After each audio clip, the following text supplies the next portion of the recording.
right, 9 minutes before 10 o'clock. Thank you for tuning in. One of the talking points for pretty much all of the national level candidates, the Congress and presidential candidates, and everybody is Obamacare, whether it'll be continued, whether it'll be changed, whether it'll be repealed. There's so many different talks about it. Doug Sachtleben is on the phone. He worked on Capitol Hill for several members of Congress, worked as a radio journalist, and is the director of communications for the Club for Growth, which is a national network of over 100,000 pro-growth, limited government Americans who share in the belief that prosperity and opportunity come from economic freedom. He's talking to us about Obamacare and why some of the insurance companies are backing out and changing their thoughts on it. And if you were to ask me, it's probably because, and I'm not the expert he is, but there's probably a bottom line, $1 a reason for that. Doug, good morning, Doug. How are you? I'm doing well, Larry. Thanks for having me on. You hit it right on the head. I mean, ultimately, you're talking, these are businesses, and it comes down to their bottom line. And we've had this fundamental issue of younger people, based on Obamacare, paying for higher insurance to subsidize health insurance for those who are older and sicker. There's a 3-to-1 ratio. You can't charge an older person more than 3 times what you charge a younger person.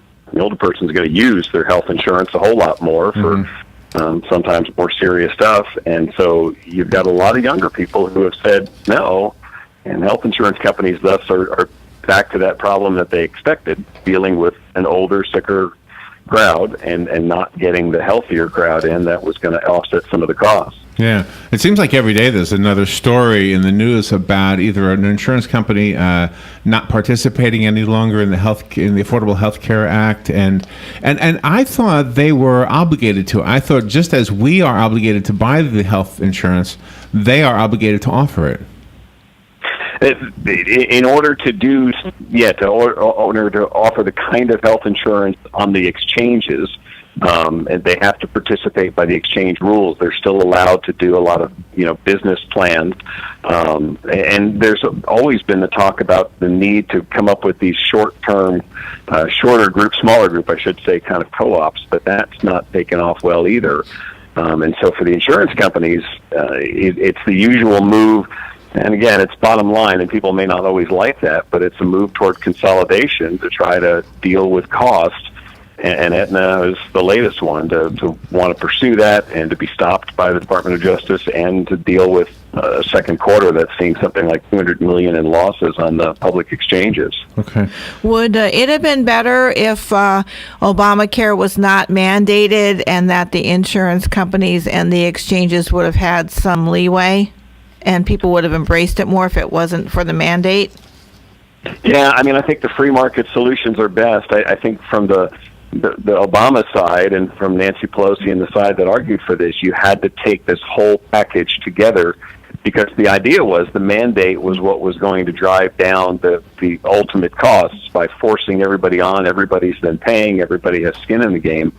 But they've allowed, and again, I'm not arguing that mandatory idea was good at all, but they've allowed so many exemptions that for those who are under 30, even 35, they're still looking at it going, why should I pay this much when I can easily, if I miss an payment on my electrical bill or something, you do one little thing you're able to do to get exempt from it, and you can get a pass for the year, and a lot of people they're doing that. Yeah, it is kind of confusing. Well, one of the thing I wanted to mention is from a layperson's point of view, or at least observation. I don't know if it's a point of view, but If I speak to somebody who always had health insurance, they complain that now, because of the healthcare laws, they are paying more. And if I speak to somebody who never had healthcare because they can't afford it, they'll say, well, at least I have it.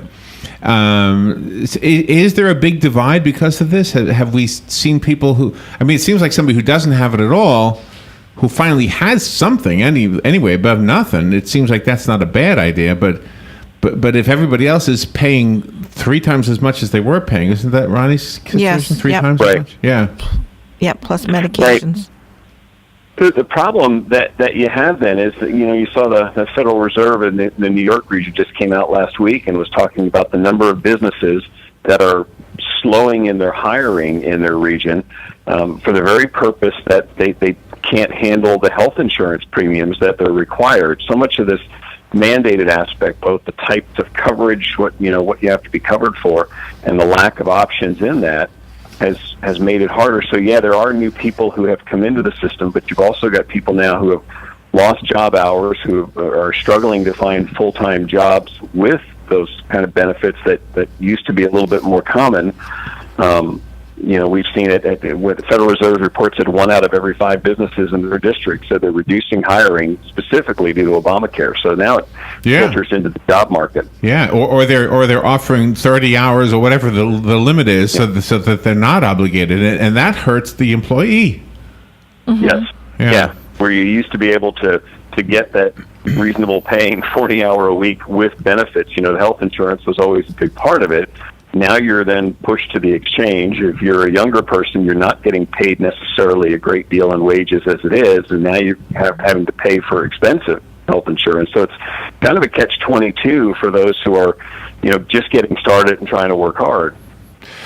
Tell me the position of Club for Growth. Is it are you on the air today specifically to persuade us to write our congressman, or what is the whole reason for the radio interview? Yeah, I mean, we've argued that the direction this has to go in ultimately is to repeal and replace with free market solutions. With allowing health savings accounts, allowing young people to have catastrophic coverage, cheaper coverage. At the moment, frankly, not much will change because Congress is on. They're all focused on re-election at this point, and then we'll go into a lame duck. A lot will depend on what happens come November, and who becomes president and who. Is the majority in Congress. But there's nothing right on the immediate horizon, unfortunately, other than the news we're seeing where Obamacare seems to be sort of folding in on itself. Is it affecting the quality of health care?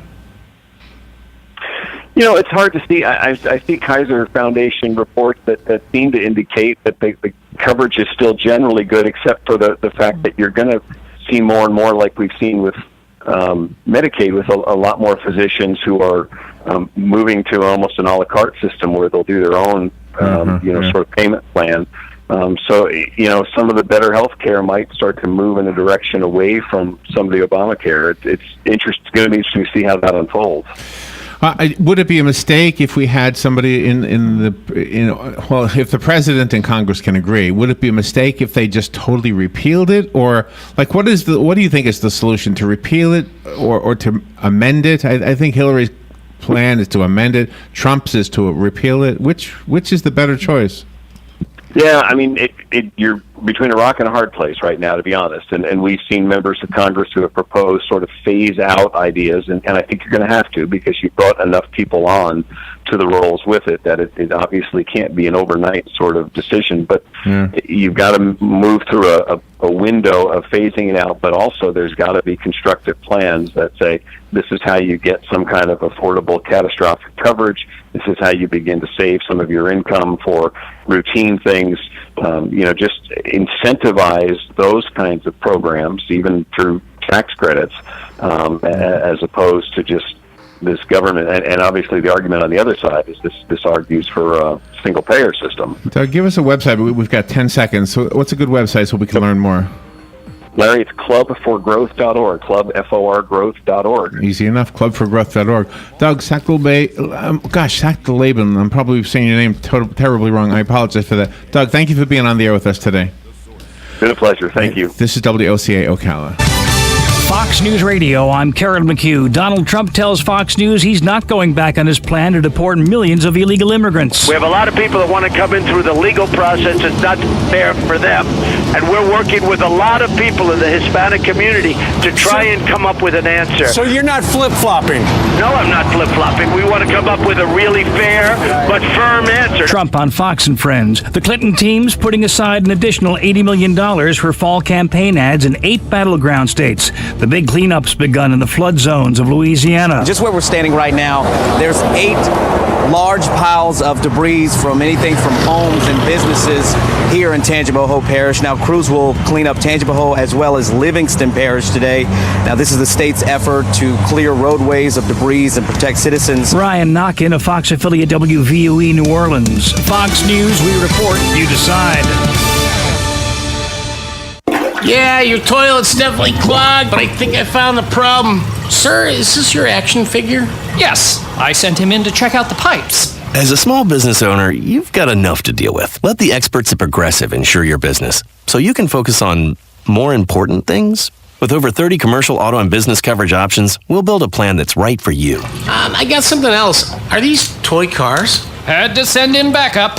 Visit ProgressiveCommercial.com to get started. Progressive Casualty Insurance Company and Affiliates. Are you tired of your timeshare? Are you frustrated with increasing maintenance fees? Lone Star Transfer can help. Now, before you pay another maintenance fee, call us today for a free consultation. We provide a written guarantee that we'll do what we promise, or we'll refund 100% of your fee. We have an A+ rating with the Better Business Bureau. Lone Star Transfer has helped thousands of timeshare owners just like you. So call today to see which program your timeshare qualifies for. 855-722-3166.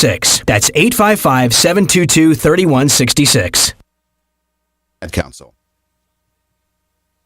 Today in Florida Ag News, from a Southeast AgNet, while water issues are still top of mind for many in the state, and Matt Joyner, Director of Federal Affairs for the Florida Department of Agriculture and Consumer Services, says it's still a top issue for his boss, Commissioner of Agriculture Adam Putnam. Commissioner Putnam had identified that as a priority issue when he got elected and has worked diligently to promote a statewide plan for water quality and quantity preservation. And so this past session, the legislature passed a good bill. It's a start. We've got a long way to go, but it's going to do a lot to enhance protections of springs and other watersheds. It provides the framework for additional planning to really see what our resources are and what our future